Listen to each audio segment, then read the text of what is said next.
Hey guys, today I'm reviewing Legend of Legaia for the PlayStation 1. Now on the surface, Legaia is a pretty innocuous RPG, one of many on the system.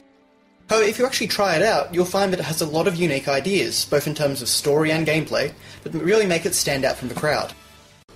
The story revolves around these creatures called Seru.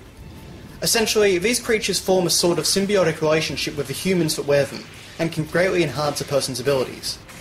However, one day a strange mist appeared, and covered the land of Legaia. The mist caused the Seru to go mad. They began attacking humans at will and attaching themselves to others, turning people into monstrous zombies. The last vestiges of humanity are scattered across the world, cut off from each other. With your unique Ra Seru, a special Seru unaffected by the mist, you must travel across the land, reawakening the Genesis trees that can drive the mist away. Legaia's take on a fantasy world apocalypse is very refreshing, especially when compared to most modern takes on the concept, and there are many genuinely touching moments. These don't necessarily come from the main story and cutscenes, but from the pieces of dialogue spoken by townspeople. It becomes very clear that everyone has dealt with the coming of the mist in their own way, and this really helps to flesh out the world. Combat in Legaia is an interesting beast, and a very unique take on the genre. When engaging in turn-based battles, the player attacks by stringing together fighting game-style commands to unleash powerful combos and techniques. Every character has a wide range of techniques that must be discovered by experimenting with the system, and it all works very well.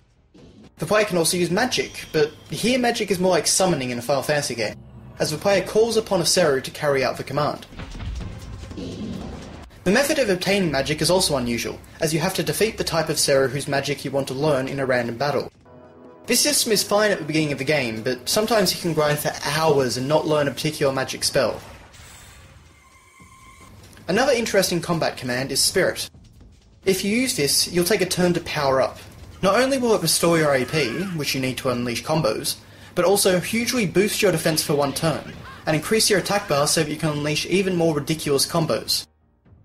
The battle system honestly never got old, and it's definitely one of the most interesting I've found in any RPG.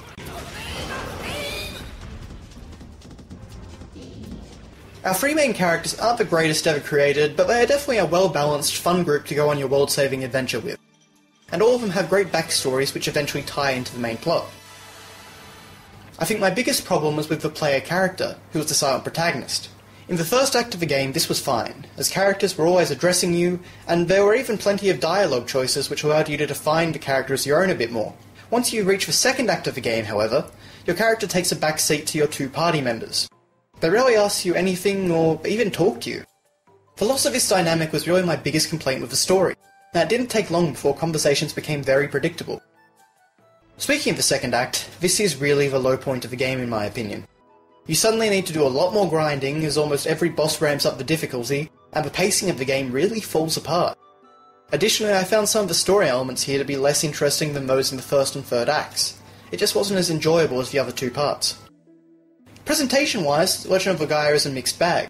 Rather than using a CG render or sprite-based approach, both of which were quite popular on the system, the developer decided to render everything in real-time 3D polygons. Now this means that the overworld sections of the game don't look as nice as, say, any of the Final Fantasy PS1 games. However, what this did do is allow them to pan the camera around and show scenes from any angle they wanted, so there is some payoff.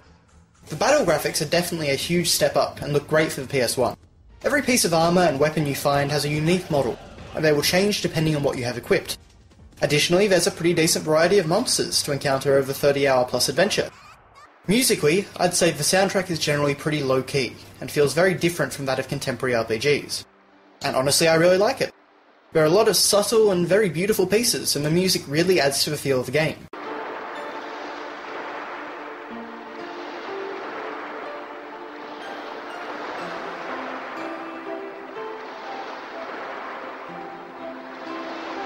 So overall, would I recommend Legend of Legaia?